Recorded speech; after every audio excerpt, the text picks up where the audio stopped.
Arrest आपने तैयार करना है, उसके नियरेस्ट फैमिली मेम्बर को आपने बताना है कि आपने किस बुनियाद के ऊपर उस शख्स को आपने गिरफ़्तार किया।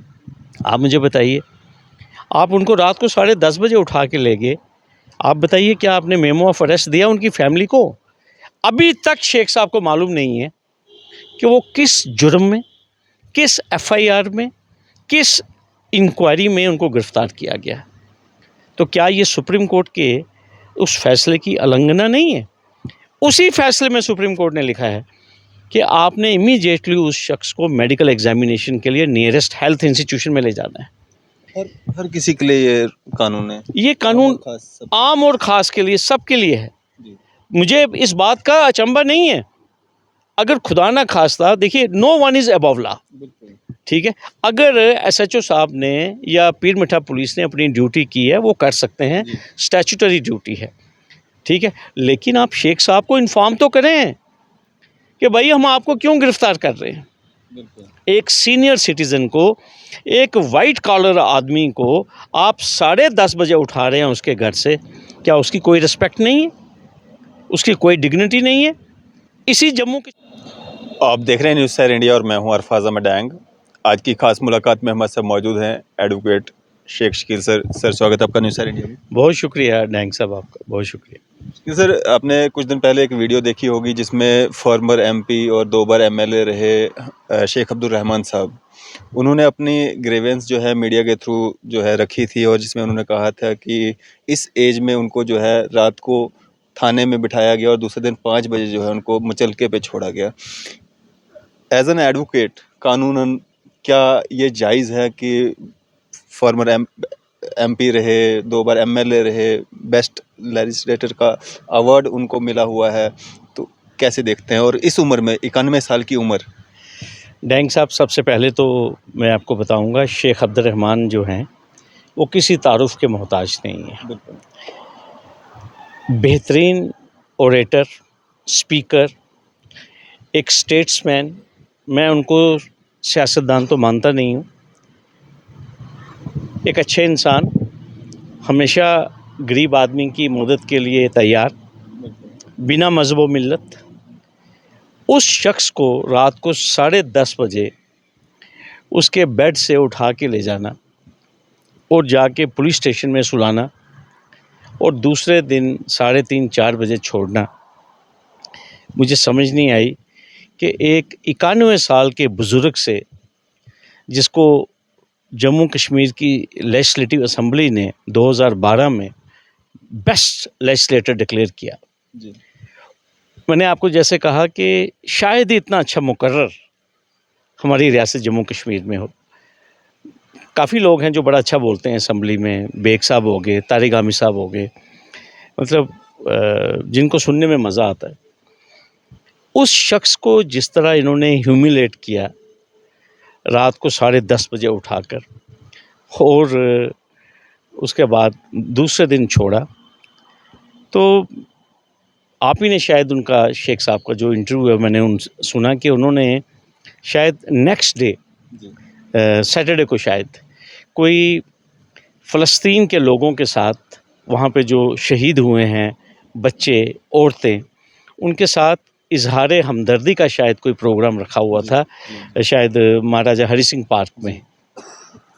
तो मुझे लगता है कि उसको रोकने के लिए, शायद उनकी बातों से जो मुझे लगा, तो ये एक्शन किया पीर मिठा पुलिस स्टेशन ने।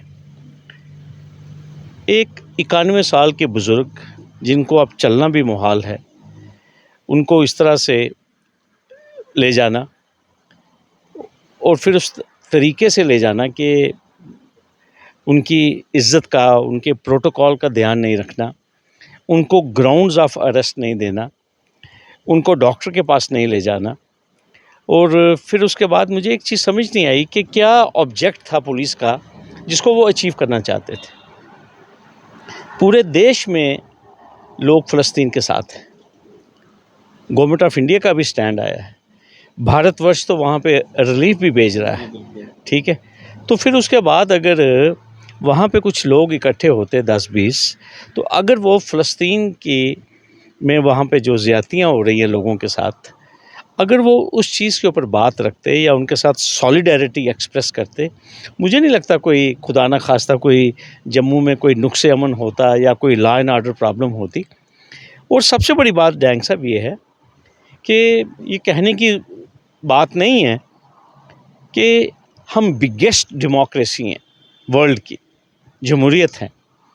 यहाँ पे अभी कॉन्स्टिट्यूशन जो है वो एग्जिस्ट कर रहा है और ये कॉन्स्टिट्यूशन जो है वो हमें पीसफुली प्रोटेस्ट करने का एक अधिकार भी देता है। एक बार नहीं, कई दफ़ा सुप्रीम कोर्ट ने और कई अथॉरिटेटिव प्रोनाउंसमेंट्स हमारे chief justice of India Chandrachud ji ने दिए हैं कि भाई डेमोक्रेसी में प्रोटेस्ट करना जो है, पीसफुल प्रोटेस्ट करना हकूक़ के लिए वो एक फंडामेंटल राइट है। तो आपने एक 91 साल के बुज़ुर्ग पार्लियामेंटेरियन, एमपी भी रह चुके हैं, ये मेंबर राज्यसभा भी हैं शेख साहब, जिस गैर आइनी और गैर कानूनी तरीके से आपने उनका ये राइट कर्टेल किया, इसकी तो एक सभ्य समाज में तो कोई जगह नहीं है डैंग साहब। और सबसे बड़ी बात ये है कि जिस किस्म की जुल्म और बर्बरियत जो है वो फ़लस्तीन के लोगों के साथ हुई, उसको तो हम सभी ने विटनेस किया है। आपने देखा एक हॉस्पिटल के ऊपर बम्बार्डमेंट की गई, बच्चों की लाशें, औरतों की लाशें, यही चीज़ तो डिस्कस करनी थी।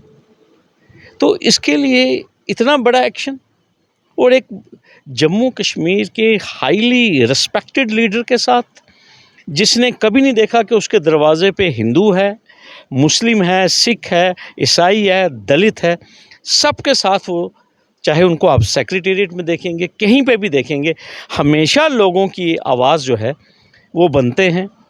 तो उम्र के इस हिस्से में ये जिस किस्म से उनको डील किया गया, मुझे लगता है कि इसके ऊपर बात होनी चाहिए, सिविल समाज को बात करनी चाहिए और बाकी सियासी जमातों को बात करनी चाहिए कि भाई क्या लोगों का आप गला घोटना चाहते हैं, गैग करना चाहते हैं लोगों की आवाज़ को? क्या आप रोकना चाहते हैं कि लोग गलत को गलत ना कहें? ये किस बात के लिए आपने शेख साहब को डिटेन किया, आप मुझे बताइए। और फिर उसके बाद देखिए डैंग साहब, नेक्स्ट डे जब उनको छोड़ा गया तो ये भी मुझे मालूम हुआ है कि कोई उन्होंने प्रेस से मुखातब होना था, तो जिस वेन्यू पे ये प्रेस कॉन्फ्रेंस रखी गई थी तो वहाँ से उनको इन्फॉर्म किया गया कि नहीं, आपकी बुकिंग हम कैंसिल कर गए। तो ये कौन सी सरकार चल रही है महापुरुष की? महापुरुष जी तो कहते हैं कि मुझे रूल ऑफ लॉ स्थापित करना है। ये कौन सा महापुरुष जी आप रूल ऑफ लॉ एस्टैब्लिश कर रहे हैं यहाँ पे? आप क्या लोगों का गला घोटना चाहते हैं? लोगों को बात नहीं करने देंगे, लोगों को डराएंगे, उनके घर पुलिस भेजेंगे रात को 10:30 बजे? ये कौन सी डेमोक्रेसी को आप एस्टैब्लिश कर रहे हैं? कौन सा रूल ऑफ लॉ है ये? आपने उनको क्यों नहीं बताया ग्राउंड्स ऑफ अरेस्ट? किस बात के लिए आपने गिरफ्तार किया? क्या नुक्से अमन था? एक 91 साल के बुजुर्ग से आपको ब्रीचा पीस था, लॉ एंड ऑर्डर प्रॉब्लम होनी थी उस आदमी से, और उसने बात क्या करनी थी? जिस तरह मैंने आपको बताया, बात करनी थी फ़लस्तीन के मतलब। इतनी प्रॉब्लम है आपको कि कोई फ़लस्तीन के मतलब बात ना कर जाए? तो डैंग साहब, ये मैं आपको बार बार एक चीज़ कहना चाहता हूँ कि डर का माहौल पैदा करने की कोशिश की जा रही है ताकि कोई बात ना करे, लोगों को पुलिस के ज़रिए डराया जा रहा है। तो आपने उनकी बात रखी, आपने उनका पक्ष रखा, और आप देखिए वो कितने प्यार से, पार्लियामेंट्री तरीके से भी उन्होंने आपके साथ बात की। उन्होंने कोई गाली गलौच नहीं की जिसे कहते हैं, ठीक है। मैंने आपको कहा बड़े सीजन्ड पॉलिटिशियन हमारे इस टाइम जम्मू कश्मीर में, मुझे लगता नहीं कि उनसे सीनियर कोई पॉलिटिशियन अभी है, सभी लोग उनकी इज़्ज़त करते हैं। तो जिस तरीके से ये डैंग साहब किया गया है, मैं उसकी कड़ी मजम्मत करता हूँ। ये सब अगर कभी कोई परिस्थिति ऐसी बन जाती है, पुलिस को इस तरह के किसी व्यक्ति को अरेस्ट करना भी पड़ जाता है, तो कानूनन क्या प्रक्रिया रहती है? देखिए डैंग साहब, हमारे देश में शायद ही कोई ऐसा एरिया होगा जिसके ऊपर कानून नहीं है। 95 या 96 में हमारे son of the soil doctor Adarsh Sen Anand chief justice of India थे।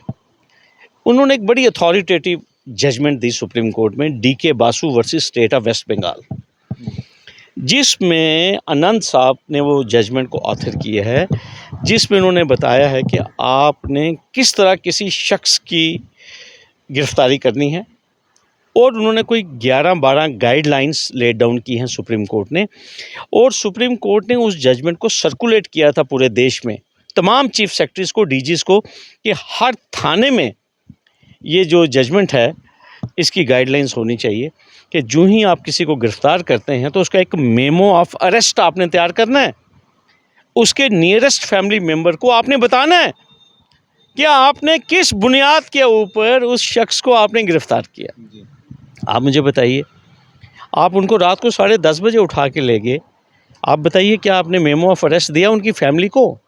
अभी तक शेख साहब को मालूम नहीं है कि वो किस जुर्म में, किस FIR में, किस इंक्वायरी में उनको गिरफ्तार किया गया। तो क्या ये सुप्रीम कोर्ट के उस फैसले की उल्लंघना नहीं है? उसी फैसले में सुप्रीम कोर्ट ने लिखा है कि आपने इमीडिएटली उस शख्स को मेडिकल एग्जामिनेशन के लिए नियरेस्ट हेल्थ इंस्टीट्यूशन में ले जाना है।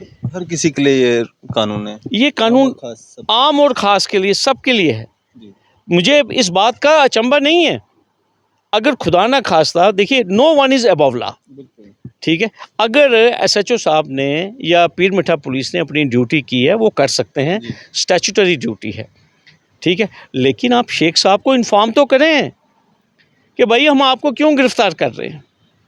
एक सीनियर सिटीज़न को, एक वाइट कॉलर आदमी को आप 10:30 बजे उठा रहे हैं उसके घर से, क्या उसकी कोई रिस्पेक्ट नहीं है? उसकी कोई डिग्निटी नहीं है? इसी जम्मू कश्मीर की सरकार ने, असम्बली ने उनको ब्रांड किया बेस्ट लेजिस्लेटर, ठीक है, और पंडित प्रेमनाथ डोगरा जी, हमारे जम्मू कश्मीर की बहुत बड़ी शख्सियत, उन्होंने अपनी पगड़ी उठा के शेख साहब के सर पे डाली थी, और पंडित जी की वसादत से जम्मू ईस्ट से, ये डैंग साहब, ये आपके बजरिया ये मैं सूचित करना चाहता हूँ लोगों को, जम्मू ईस्ट से शेख अब्दुल रहमान साहब जो हैं वो MLA बने थे, और जिस वक़्त शेख साहब MLA बने थे, शेख साहब के साथ उस टाइम जो पैनल था कैंडिडेट्स का, ये मैं बताना चाहता हूँ, उनमें रिस्पेक्टेड हमारे जो ऋषि कुमार कौशल जी थे रियासी के, बड़े टाल लीडर, ठाकर बलदेव सिंह हमारे कठुआ से बहुत ही टाल लीडर, और एक और कोई लीडर है, मुझे उनका नाम याद नहीं आ रहा है। तो आप खुद सोच लीजिए, उस पैनल में शॉर्टलिस्ट किया गया शेख रहमान साहब को, ये उस कद का शख्स है। और इसके बाद 96 में भी शेख साहब उस वक़्त बहुजन समाज पार्टी के स्टेट प्रेसिडेंट थे, और उनको भद्रवाह से MLA बनाया गया, और जब उनको फिर जम्मू कश्मीर की लेजिस्लेटिव असम्बली ने उनकी ओरेटरी स्किल, जिस तरीके से वो बात रखते थे असम्बली में, तो एक कमेटी बनी थी, उस कमेटी ने उनको एडजज किया बेस्ट लेजिस्लेटर, मेंबर पार्लियामेंट भी रहे। उस शख्स के साथ ये जो बेहुदा मजाक किया गया है डैंग साहब, इसकी मिसाल नहीं मिलेगी कोई जम्मू कश्मीर में, और हमें तो उनसे सीख हासिल करनी चाहिए। जो पॉलिटिकल स्टूडेंट्स हैं जिनकी रियासत के या दुनिया के हालात के ऊपर नज़र है, तो इस तरीके से उनको उम्र के इस हिस्से में जिस तरह बेइज्जत किया है, मुझे लगता है इसकी एक हाई लेवल जांच होनी चाहिए, इंक्वायरी होनी चाहिए कि ऐसा क्या जुर्म कर दिया, ऐसा क्या पुलिस के पास इनपुट था कि उनको रात को 10:30 बजे उठाना पड़ा, ठीक, और फिर उसके बाद आपने दूसरे दिन उनको छोड़ भी दिया। तो इसका मतलब उनका जुर्म सिर्फ इतना था कि उनको रात को थाने रखना था, उनको बेइज्जत करना था, और मैसेज देना था कि पूरे जम्मू कश्मीर में कि जो फ़लस्तीन के साथ सॉलिडेरिटी एक्सप्रेस करेगा उसका यही अंजाम होगा। सर, अगर बात करें हम, जिस तरह से शेख साहब ने कहा कि उनको जो है मुचलके पे छोड़ा गया, पहले तो उनको बिन बताए जो है अरेस्ट किया गया, कारण नहीं बताया गया। अभी तक जिस तरह से शेख साहब से मेरी बात भी हुई है, उनको पता नहीं है कि उनको अरेस्ट क्यों किया गया था, तो मुचलके पे छोड़ दिया गया। तो मुचलका मतलब बनता था उनका या नहीं बनता था? देखिए, मैं आपको एक चीज़ कहना चाहता हूँ डैंग साहब, as a student of law, police किसी भी शख्स को शक की बुनियाद पे पकड़ सकती है, जी ठीक है, और फिर उसके बाद छोड़ सकती है, जी ठीक है।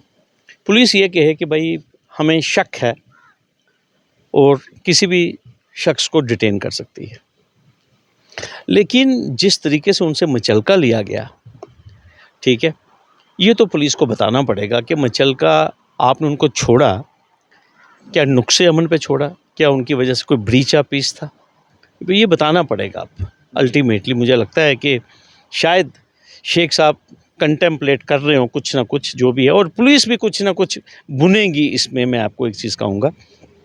और अल्टीमेटली मैंने आपको पहले कहा, अगर कोई कॉग्निजेबल ऑफेंस होता फिर तो उन्होंने शेख साहब को छोड़ना नहीं था, जी फिर तो शेख साहब को ज़मानत करवानी थी।